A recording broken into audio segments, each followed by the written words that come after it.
here in round 9. Arsal on the bottom using Tapu Koko and Arcanine. Gavin Michaels using Tapu Koko and Arcanine as well. We do see Arcanine on Gavin's side activate its Intimidate first, and I believe it was the Tapu Koko on Gavin's side that actually set the terrain, so that could indicate speed possibly. Yes, it could be either an indication of one being faster or an actual dead heat in that race to see exactly who manages to set that terrain. Overall, I really enjoy that both these players have gone with this kind of tried and tested lead. Tapu Koko and Arcanine's been a fantastic lead throughout the course of this season, and I think both players sticking with it show that they know what the metagame looks like and they know what they need to be bringing. I'll be curious to see, though, who can eke out the advantage right off the bat from turn 1. Both these Tapu Kokos are going to be doing a lot of damage with potential Volt Switches or even Thunderbolts, any electric type move in electric terrain, which is now going to be reduced.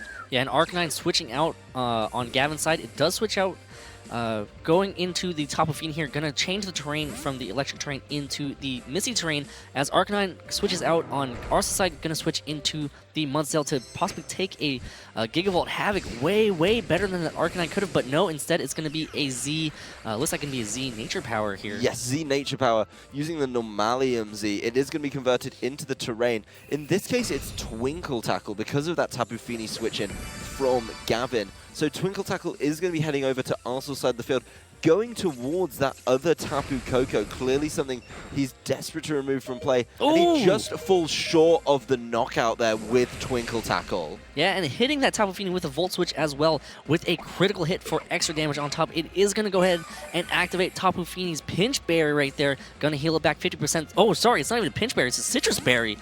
I'm not used to seeing a Citrus Berry anymore. Oh boy, all right. Well, yeah, that's the old school berry, showing that Gavin's been around a little bit. He does manage to activate the Citrus Berry, bring his Tapu Fini back to rude health, almost a little over half.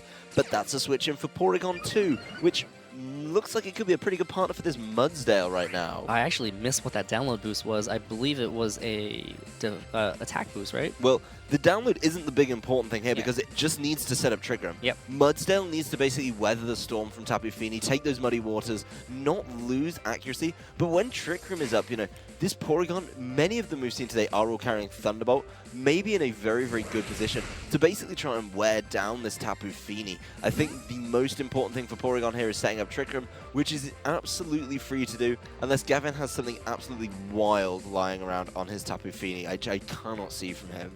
Yeah, looking back at it, really the only way to stop Trick Room from coming up would have been the Tapu Koko to use Taunt, but instead it switches out with the Volt Switch, and Porygon 2 on Gavin's side comes in, going to go ahead and get an attack boost from the Pokemon on Arsal's side as Tapu Fini now going for a Muddy Water. Porygon 2 should be hanging on because it's such a bulky Pokemon, and it looks like it's free to set up Trick Room, but of course Gavin now, with his sort of anti-Trick Room, could possibly reverse the Trick Room immediately as well. Yeah, the next turn he's pretty much safe because of that Volt Switch going off to reverse the Trick Room.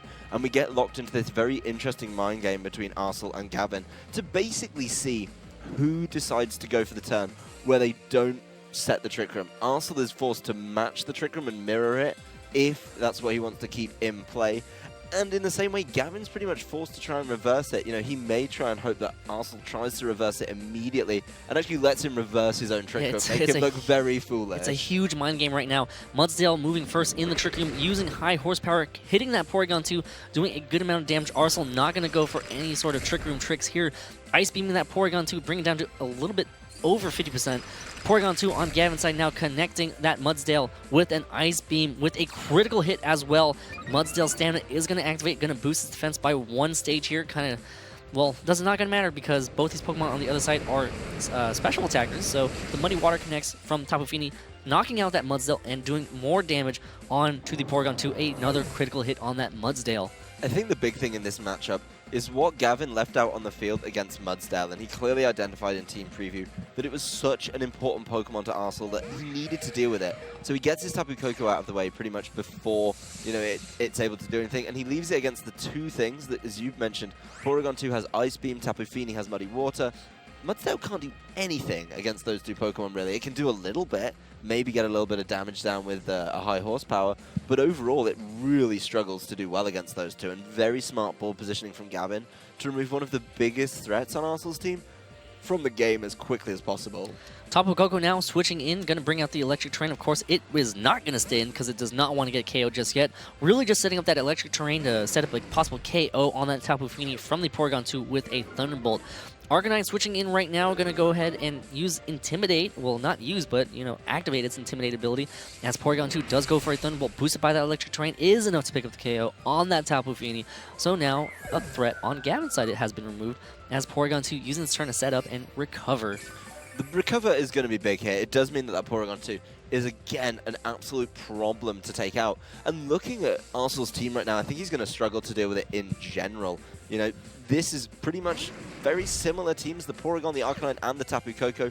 The only adaptation made between the two teams is Tapu Fini over Mudsdale. And in that matchup, you know... And the Muck. There's the Muck as well. In the 4 that they bought in this one, that's the difference there. And I think the Tapu Fini beats the Mudsdale, so on paper, it should realistically be a better matchup. Yeah, so Gavin really just playing well. I mean, there were a couple critical hits, but at the same time, the position was just so much in Gavin's favor.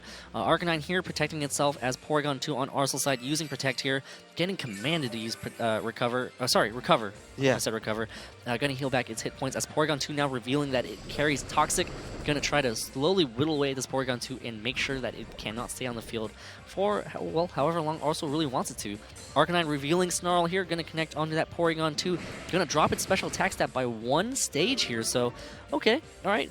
Kind of revealing some information about this Arcanine on Arsal's side. Bit more of a support Pokemon with the access to Snarl. Yes, that's something that's been pretty much dropping off, I think, in how that Arcanine has been getting played. Not quite as popular at all.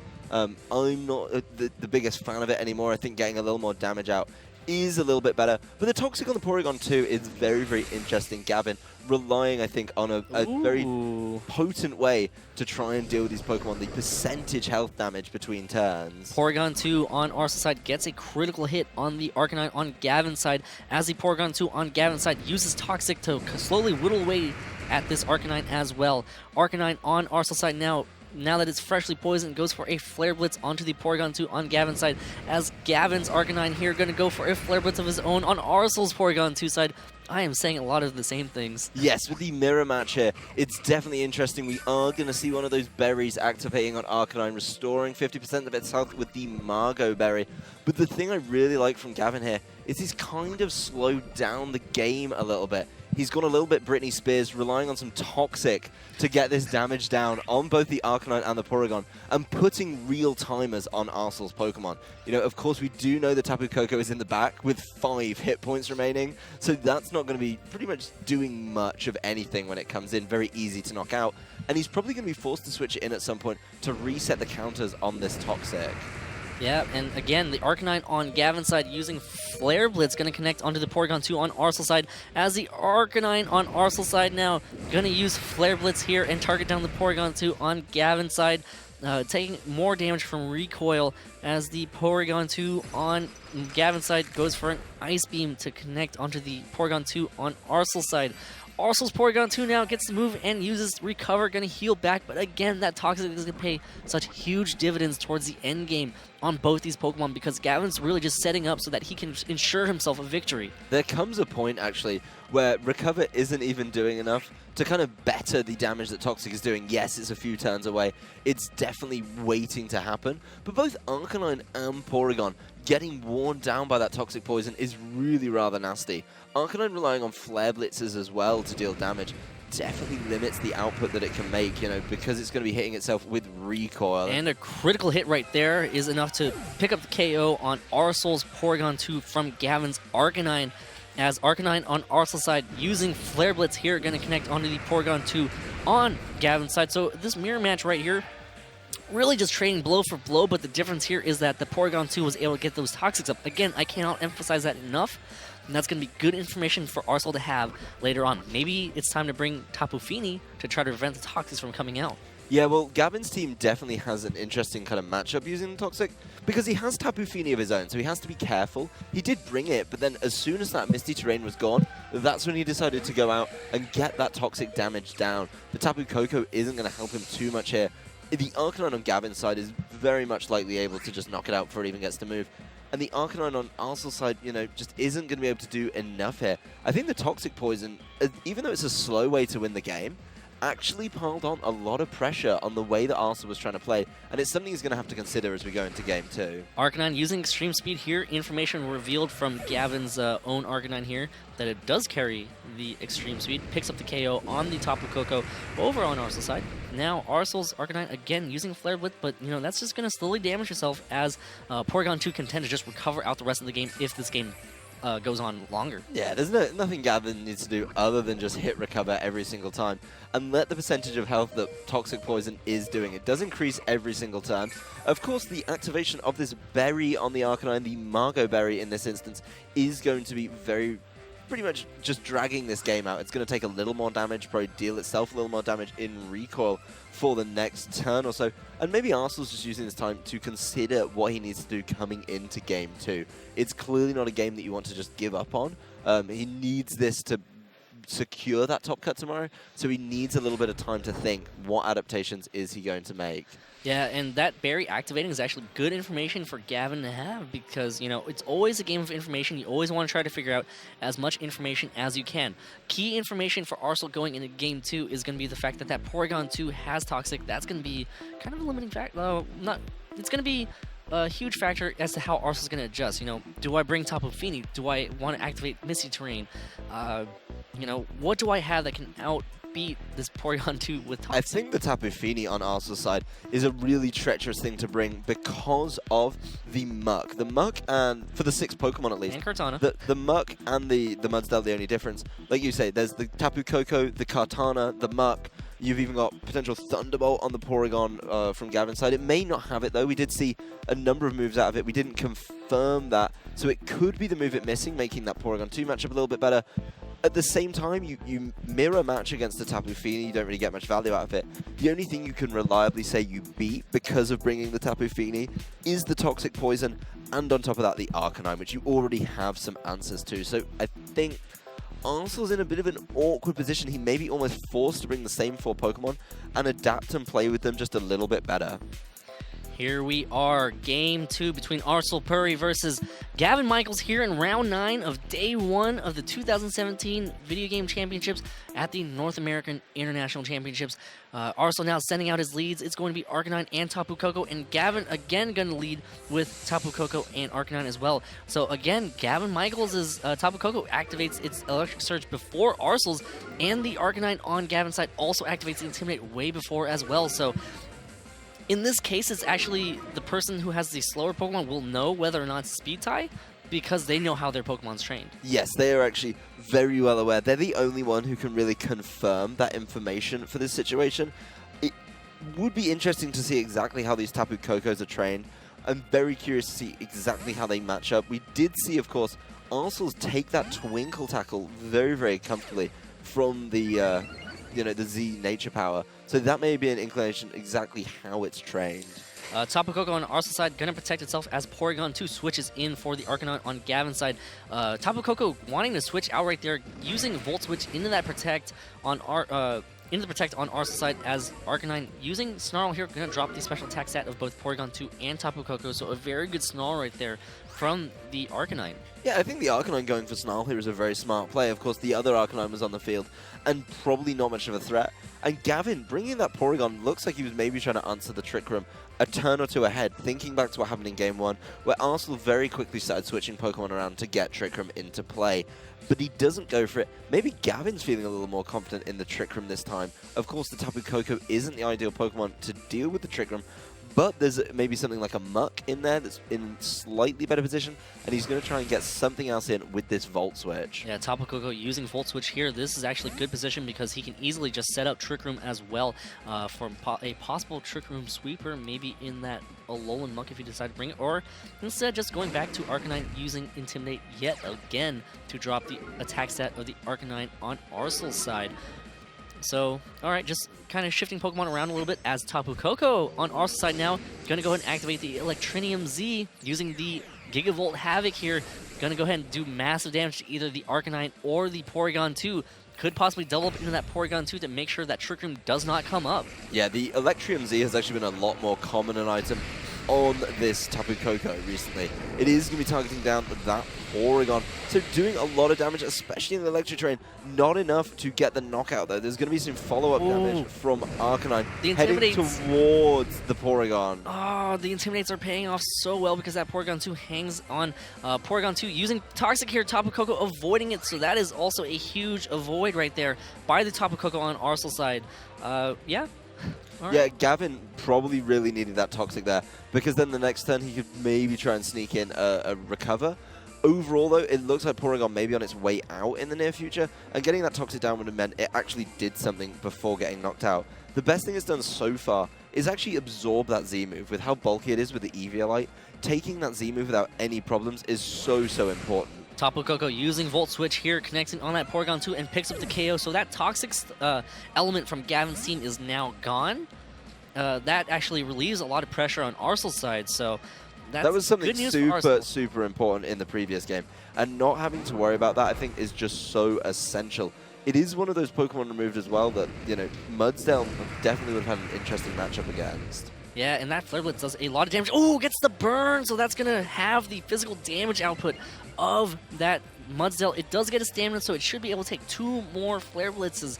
But, you know, this is doubles. There's going to be another Pokemon out there to be able to threaten that Mudsdale, as the Arcanine on Arsal's side now using Flare Blitz onto the Arcanine on Gavin's side, doing a decent amount of damage right there. But again, that also is going to put a timer on the Mudsdale. Yeah, that Mudsdale getting burnt has caused a real problem for Arsal. He's trying to deal as much damage as possible with that Mudsdale. Maybe connect a high horsepower with that Arcanine. I was actually about to say, if Tapu Fini's in the back for Gavin, it's really going to be an uphill struggle right now. It is the last Pokemon he's going to reveal, or the next Pokemon he's going to reveal. And it just makes this very hard. Mudsdale, already low on health, isn't going to appreciate a Muddy Water. Nor is Arcanine. Of course, Arcanine can try and slow down the Tapu Fini a little bit with the Snarls that we saw earlier in this game. But at the same time, you know, there's still Muddy Waters. There's the chance to just lower your accuracy. Even if they're not doing as much damage, the chance to lower accuracy is an absolute problem for something like a Mudsdale. It doesn't want to deal with that. Arcanine as well doesn't want to be missing important Flare Blitzes. Yep, Arcanine now connecting onto what I believe is going to be that Mudsdale. Oh, gonna go ahead and target down Arcanine right now with a Flare Blitz. Not very effective, doing some recoil back to itself. Arcanine on Arsal's side now using Flare Blitz as well. Gonna go ahead and target down the Arcanine on Gavin's side here. Gonna be trading Flare Blitzes right there. No Snarl coming out. Tapu Fini using Muddy Water. Arcanine avoids us. That is fortunate for Arsal right there. But, of course, this Mudsdale now is most likely going to get KO'd, and it is going to get KO'd. Yeah, losing the Mudsdale, probably for the best overall. When you look at the situation, he didn't have much control over the situation because it was burned. It wasn't going to be doing much damage at all. So losing it might be okay that he gets to bring in something else to try and deal with his Pokemon. It is his Tapu Koko, which he manages to get off the field earlier. That's going to bring the electric terrain thanks to its electric surge ability, and that makes the matchup a little bit nicer, particularly against this Tapu Fini, which is probably forced to protect. And this Arcanine would readily be getting knocked out. He needs to be careful with this Arcanine and make sure he knocks the Arcanine out without activating the berry. I've talked about it, particularly in the more recent tournaments, that with these berries in play, you need to be very, very conscious of their role. You either want to leave them at about 26% of their health so they don't get to activate it, or you've got to make those clean knockouts. You don't want to spend any time giving them that advantage. All right, safe play right there from Gavin to get that Tapu Fini out and also not sacrificing the Arcanine just yet.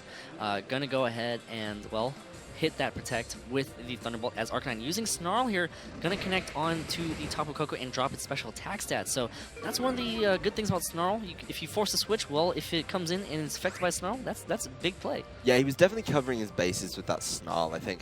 If he was going to get hit by the Muddy Water, he wanted it to be reduced damage.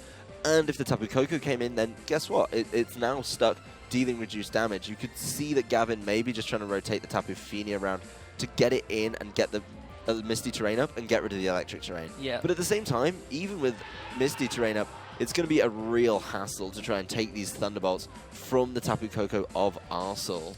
It could also be a play to get Tapu Fini in with the Misty Terrain so that you can go for a Twinkle Tackle with that Z Nature power to connect onto that Tapu Koko on the other side. Yes, and we saw it did take the Twinkle Tackle last time, but of course there's the Snarl to contend with. In this instance, you know, it's going to start messing up those damage calculations a little bit. Yep, and Tapu Koko on Arsal's side protecting here. Tapu Koko on Gavin's side now, Volt switching out, hitting that Arcanine. It's going to be close. It might be in range to activate the berry. We'll have to see after. After a Flare Blitz, there's definitely a chance. It's not quite there. But this Tapu Fini switching, you know, seems to be a little bit kind of fortunate. The only interesting thing for me is as this game shakes out, Gavin's going to have to bring back the electric terrain. And if Arsal's still using, of course, his Tapu Koko at the time, then he's going to be able to capitalize off it. Another smart turn where Snarl is just one of those things covering the switch in for it. Yeah, and, you know, Tapu Fini should be able to survive, but Tapu Fini's special attack stat is going to get dropped because of that Snarl. And Tapu Fini itself, off the bat, isn't really that strong of a hitter. A lot of players opt for Calm Mind or Choice Specs in order to have Tapu Fini do a lot of damage output. But at one stage of decreased special attack, it's not going to be that. It's not going to be hitting that hard. It is might take Arcanine out of range of a KO though. Yes, especially if you can get another Snarl in before the follow-up Muddy Water. I think the Tapu Koko here has all the decisions to make. The Tapu Koko on Arsal's side, that is, where it targets down every single turn is going to be so, so important. If the Tapu Koko comes back in, then he gets the electric train back up and starts dealing a lot of damage as we see Arsal's last remaining Pokemon. It is going to be the Kartana. Tapu Koko on Arsal's side now hitting that Tapu Fini with a Volt Switch, doing about 50% to that Tapu Fini, and of course that Citrus Berry activating right now. Tapu Koko is going to switch back out and go for an Intimidate once that Arcanine hits that field again. Kind of a risky position because if Gavin decided to Flare Blitz that slot, which we have seen him do, that could be a KO'd Kartana barring a Focus Sash. Well, we have seen a number of these turns where Arcanine versus Arcanine, they end up just trying to Flare Blitz each other and at least get some damage down. It is going to be Flare Blitz. There's no rotation on Arcanine, so it does go towards that other slot. That's what we like. And that should activate the berry here because Arcanine has not munched away on it just yet. So Arcanine is going to heal back up. Great Volt Switch right there from the Arcanine, from the Tapu Koko from earlier. Now the Muddy Water from Tapu Fini here connects onto Kartana and that Arcanine. Arcanine cannot hang on. Oh, a critical hit. So huge, a critical huge hit, hit. Ignoring those drops from Snarl. That's absolutely essential. That it doesn't get affected by those when it's a critical hit. So Arcanine coming back in, yes, it gets the Intimidate down, does make life a little bit harder, but interestingly, you know, we've got Gavin's Arcanine is rather low on health, and Kartana, you know, is in a solid enough position, I think, here. Both the Pokemon on Arsal's side of the field are very, very fast indeed. The Tapu Koko would readily be able to knock out the Arcanine with the assistance of the Electric Terrain, which it now has in play, and the Kartana has the option to just throw Leaf Blades toward that left-hand slot. Whatever goes on, I think Arsal, even with the Pokemon disadvantage, looks to have this game very much tied up. Gavin is going to struggle to get out of this position, but don't count him out just yet. No, with that Tapu Koko in the back, that is going to be huge. Oh, all right. Arsal reacting to that Arcanine Protect here. Tapu Koko using Thunderbolt right here. Kartana are known to carry Substitute. Is this a turn where Kartana sets up a Substitute here? That would be huge. That would win in the game. And there it is. Kartana using this turn to set up a Substitute. So perfectly timed from Arsal right here. Arcanine protecting, unfortunately, will not be able to break that Substitute. And now Tapu Koko is forced to come in on a Kartana sub. Yes, this Tapu Koko coming in is going to be interesting. We are going to learn a little bit more, probably confirm any theories we have about those speed tiers on the Tapu Koko. But, you know, the Tapu Koko on Arsal's side is still threatening the Arcanine. The Kartana is kind of threatening the Arcanine as well, I'd argue. You know, it has access to moves that aren't Leaf Blade or Smart Strike. If it has the Sacred Sword, which most of those ones with Substitute have been giving up Smart Strike over Sacred Sword, you know, that would be enough to deal the damage to the Arcanine. Or if it just decides it wants to deal with Tapu Koko, hey, it's got access to Leaf Blade. That's going to be a big old hit. Yeah, and of course, Leaf Blade always has access to a higher critical hit ratio than other moves. A critical hit would for sure be able to pick up the KO on that Tapu Koko on the other side. Leaf Blade by itself might be close. Arsal's Tapu Koko now protecting itself. Gonna try to play this move a bit safe here. It is a very critical turn. Arcanine using Extreme Speed in that Tapu Koko slot. So huge right there as now Gavin using that normal... that Normalium Z, gonna go ahead and go for a Z Nature Power right here. Gonna be a Gigavolt Havoc. Because of the electric terrain. Because of the electric terrain, gonna go ahead and, well, I think right there they were trying to pick up the KO on that Tapu Koko with that extreme speed. Yes. Great protect right there from Arsal. Yeah, I think that's going to be very important. I mean, Gigavolt Havoc does a lot of damage.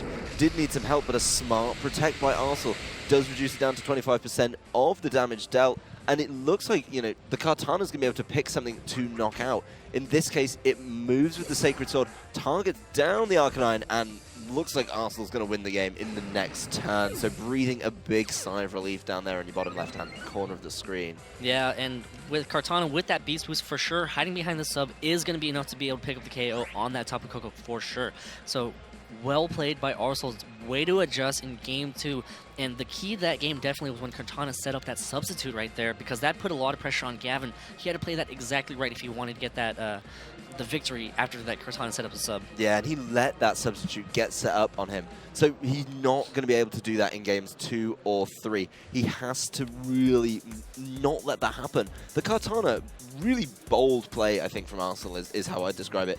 He brings Kartana in the face of an Arcanine which has been flare blitzing that slot, and he didn't get punished for that switch at all. He managed to get that in safely. Not only that, he also managed to work in a substitute. That's so big that getting that substitute in just helped him out so much. Yeah, and oh boy, that was game 2 of round 9 here at the North American International Championships in the Video Game Championship Tournament. So going into game 3 right now, oh boy, it's going to be important how both players adjust. You know, Arsal made a great adjustment. Mudsdale has not been doing that well. No, Mudsdale hasn't been doing well at all. You know, now we have a little bit of a delay, unfortunately. You know, maybe it's time for him to start thinking a little more about the Mudsdale. What is he bringing it for? And I think he's bringing it for fear of that Muck. But the way Gavin's been bringing his team, you know, it just feels like he's got the answer to it in every instance. Bringing that Tapu Fini every time just seems to be paying off for him. I think Arsal needs to be considering that Tapu Fini a little bit more. He got rid of it very comfortably in game 2. That's why he was able to win the game 2. You know, the Tapu Koko on his side did so well. And I think Arsal needs to look at that maybe as the linchpin of his team, rather than something like the Mudsdale, which came in, got burned, and then got knocked out by Tapu Fini. I just feel like he didn't get any value out of that Pokemon, as cool as it is. I think one thing that Arsal did very well to adjust in game 2 was definitely when he KO'd that Porygon 2 before that Porygon 2 could Toxic anything. In game 1, Arsal had pretty much most of the Pokemon, a lot of the Pokemon with a lot of staying power in the Arcanine, in the Porygon 2, they were both badly poisoned. So now, in game 2, Arsal turned around, I gotta get rid of this Porygon 2 before it can do much damage to me. Yeah, he got rid of the Porygon 2. There was, of course, the Mist Toxic, which I think, you know, is a little bit of breathing room for him. Maybe, considering he sees the difference between playing a game with Toxic, where he lost, and without Toxic being involved, which he won, maybe that's going to encourage him to look towards his own Tapu Fini over this Mudsdale. That misty terrain, you're not relying on Gavin to set it up, you give yourself the option to set it up. Yes, he doesn't want to take away electric terrain from his Tapu Koko. Yes, he may see a use for Mudsdale in case Muck comes into play, because if the adaptation comes out from Arsal, there's also obviously room for Gavin to adapt. He could move over to Muck for this game and read that double Tapu selection by Arsal.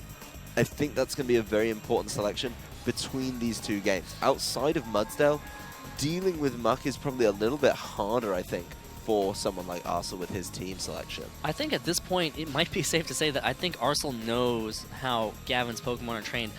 In both those games, we actually saw the same leads from both players, Arcanine, Tapu Koko from both players, and every single time, Gavin's ended up winning every single possible speed tie that we could have seen. Yeah. So I think right now, Arsal is pretty comfortable to say that it's pretty comfortable to say that I think Arsal knows, all right, well, my Pokemon are losing all of these possible speed ties. Yes. It might not be a speed tie. That's really important to know, and he's the only one that can know. We do have other players, you know, and they will know it's a speed tie, and they just flip the coin every time. Yeah. But also with that information, probably can get away with it, you know, just really capitalizing on what he's got. You know, I like that he knows that. The interesting thing for me, though, is it's a very offensive Tapu Koko. Now, many of the Tapu Koko we see that are a little bit slower for one reason or another are because they're a little bit more defensive and a little bit more supportive. So looking at that, you have to consider how he's been training these Pokemon, what nature he's gone with to allow for this to, you know, really deal with this. Not just nature, but training as well. Will that hinder or just help out the Tapu Koko in general? And here we are, everybody. Thank you so much for tuning in. We are ready for Game 3 of Round 9 of Day 1 of the 2017 North America International Championships between Arsal Puri and Gavin Michaels. Arsal clawing his way back, being down 1-0. Now trying to... possible tournament lives on the line here. Yes, it's very interesting to see tournaments come down to this match point. I love when a really big game goes all the way to 3 games. It just shows that it's close. And both these players are very, very deserving of their current position in the tournament. There's no way to say either of these players are going to be happy to not be playing tomorrow. But, you know, both these players are just showing how much they can do. A friendly handshake before we get fired into the finale of the day for both these players. Yeah, and, you know, that's one thing that I do enjoy seeing from players that play this game. You know, a lot of sportsmanship. Arsal, tournament lives online, you know, they still shake hands, you know, they still wish each other luck before every single game that they play. And now we are ready. The leads are being sent out. It is going to be Tapu Koko and Muck here in its Alolan form. Leads for Gavin Michaels, maybe trying to predict that possible Tapu Fini in the back here. Tapu Koko and Arcanine are going to be the leads that Arsal decides to go with here. So, well, not changing it up just yet for Arsal, but a little bit of a change here for Gavin. I think that adaptation from Gavin is definitely a very smart play indeed. As I was talking about as we had that brief delay, the Muck is a very good answer to a number of things on Arsal's team. Obviously, the Mudsdale is the big thing he needs to deal with, but he probably feels comfortable in dealing with the Mudsdale without the assistance of, you know, Muck. The rest of his team deals with it very, very comfortably. Now this matchup becomes a whole lot different, especially knowing a little bit about the speed tiers. It's going to be decision-making on both players to try and get the 1 foot ahead right off the bat. Tapu Koko's on both sides protect, not going to want to take any damage at all, and Arcanine here protecting as well, trying to figure out what this Muck exactly is going to do here. Oh, never mind, Muck uses protect, but it fails because it is the last one to move and nothing has been done. All 4 players are really trying to figure out this matchup, all 4 Pokemon, for both these players, I should say, trying to figure out this matchup. Basically, they want to see something out of their opponent so they can react accordingly in the following turn. Now, this turn is going to require a lot more offense. Muck can still protect because it's actually failed, but the other 3 Pokemon are all either going to have to switch or attack or go for a double protect if they want to keep on scouting. No information given away apart from the speeds on those Tapu Kokos. We did confirm that theory. Gavin's has done every single thing first. And that's something Arsal needs to consider. The protects went first, and, you know, some of the follow-up moves as Arsal starts going on the offense. Yep, Arcanine using Extreme Speed here, doing a little bit of damage to that Muck here. Most likely going to follow that up with a Gigavolt Havoc as Gavin here using his Tapu Koko to Volt Switch out, hitting that Arcanine for a decent amount of damage. Going to switch back out right here. Going to look towards his options and send out his own Arcanine. But I think this Tapu Koko might be going for that Gigavolt Havoc, just trying to pick up the KO on the Muck here. Yeah, Arsal looked very, very pleased with that switch in, you know. Not seeing the Tapu Fini means that he's still going to have Electric Terrain as he activates, as you suggested, Gigavolt Havoc. Neither of the Pokemon on Gavin's side of the field are going to appreciate this, especially in the Electric Terrain. If Gavin has sacrificed bringing the Tapu Fini to get that Muck in his lineup, this could be a really rough old ride for him. The Gigavolt Havoc is heading right towards that Muck, which has already taken a little bit of damage from Extreme Speed, and with the benefit of Electric Terrain, manages to get a clean knockout, one of the biggest threats to his team, immediately removed from play in turn 2, which is kind of the first time that anything happened. I mean, technically there, that Muck had the advantage because it could have protected because it failed, but in this case, it didn't protect. So now, Gavin already down 1 Pokemon. Arsal, you know, removing a big threat, but now this Porygon 2 is also on the field, and Porygon 2, as we remember, was kind of an issue back in Game 1. Yes, now, we talked about the adaptations before the game. If Arsal has bought Tapu Fini, now is the time to switch it in. Then you're actually going to force Gavin to use his Tapu Koko to try and, you know, change that terrain up and allow Toxic to happen. So he's going to be forced into moves that Arsal can then start making predictions on. No switches in this instance, just raw damage coming out. Oh, and the paralysis on that Arcanine. Huge, huge paralysis right there. Arcanine on Gavin's side using Flare Blitz to hit that Tapu Koko, and Tapu Koko, because of that Intimidate, hangs on. Arcanine almost in range of eating its berry, but not yet. But this Snarl should put it in range of eating its berry. But the important part is it's going to drop its special attack stat on the Porygon 2. I'm sorry, Adam, I cut you off. Go ahead, please. No, this is very interesting because the Arcanine did not, on Gavin's side of the field, actually get to use its berry. It's sitting pretty at probably, I'm going to say, 26% when it all said and done, and it's not able to activate it. So this Tapu Koko on Arsal's side would be able to readily pick up that knockout. The Arcanine might even be able to try it. And this Porygon 2 did get its special attack lowered by that Snarl. That means it's really going to be limited in its damage output, and I think Arsal's in a good position. If he can pick up the knockout on Arcanine, it really depends on what Gavin sacrificed in his team to bring this muck. You know, we've seen all his Pokemon actually. He gave up the Tapu Fini, and I think that's something he may be wishing he had now. Arcanine is paralyzed. It cannot move at all. Tapu Koko able to use Thunderbolt on that Arcanine and pick up the KO. Wouldn't be surprised to see Arsal use Snarl on Arcanine here at all. There it is, just to cover the bases of the switch. Arsal's been playing this Snarl fantastically. Every single time he finds an opportunity where there may be a Pokemon coming in, just to cover his bases, he throws out that Snarl. And Gavin's team, there are a number of things that don't appreciate the Snarl. Of course, the Tapu Fini, the Tapu Koko, and the Porygon 2, none of those want to get caught by the Snarl. The Porygon 2 does get a physical attack boost with the download, and I just don't think he has anything to capitalize on it with the way these Tapu Kokos are built. Arsal still has 4 Pokemon remaining. His Tapu Koko could get knocked out by Gavin's faster Tapu Koko, but then you're leaving Arcanine alone, and that's not something many people want to do. And Tapu Koko on Arsal's side protecting itself here. Not going to want to get KO'd just yet. And Arcanine on Arsal's side also going to protect here. Not going to want to get KO'd just yet. Alright. One of the cool things about the Z moves is that it will break the protect. So this is going to be most likely a KO'd.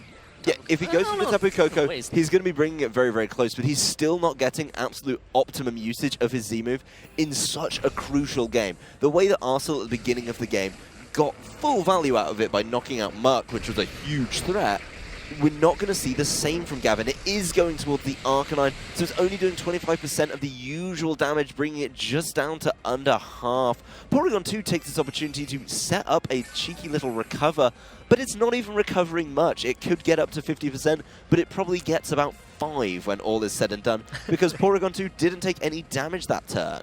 Yeah, and oh boy, Arsal setting himself in pretty strong position here. Still is going to have to find a way to deal with that Porygon 2 because, well, not many options. Maybe the Kartana in the back, but that's about it. All right, well, Gavin's Tapu Koko here uses Dazzling Gleam, gonna hit the Tapu Koko and the Arcanine, picks up the KO easily. As Arcanine now continuing to use Snarl, gonna continue to drop Tapu Koko's special attack stat and Porygon 2 special attack stat as well. So this Tapu Koko now is at 2 stages of reduced special attack, and Porygon 2 content with just setting up a Toxic here. Yeah, this is something that's very interesting. Gavin knows that his out now is probably going to be getting everything poisoned and wearing it down with stalling this game out with Porygon 2.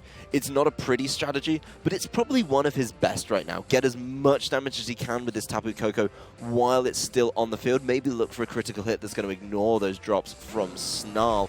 But overall, you know, he's definitely going to struggle. Toxic is going to be great against this Mudsdale because you're not really able to hit back. And it totally depends on what Mudsdale has in its move pool. Mudsdale would be able to handily deal with Tapu Koko right now, but if it protects and Mudsdale gets poisoned, then there's a timer on Mudsdale very much, you know, that it has to be working around. So maybe he needs to leave the Tapu Koko alone for a moment because it's been dropped by Snarl, hope it doesn't score that critical hit, and focus down this Porygon 2 as quickly as possible. Yeah, it's still close. You know, Gavin does still have the options. Arsal still has to play his cards exactly right here. Tapu Koko now using Protect here. Did Arsal ignore that? Mudsdale does have access to close combat to hit that Porygon 2, as Arcanine using Snarl here going to connect on that Porygon 2. And again, the Snarls from a couple turns before, paying off huge dividends later on in the game. Porygon 2 now using Toxic here, going to badly poison the Mudsdale on Arsal's side here. Going to put that timer, as we like to say, on that Mudsdale, as Mudsdale using high horsepower into that Protect right there.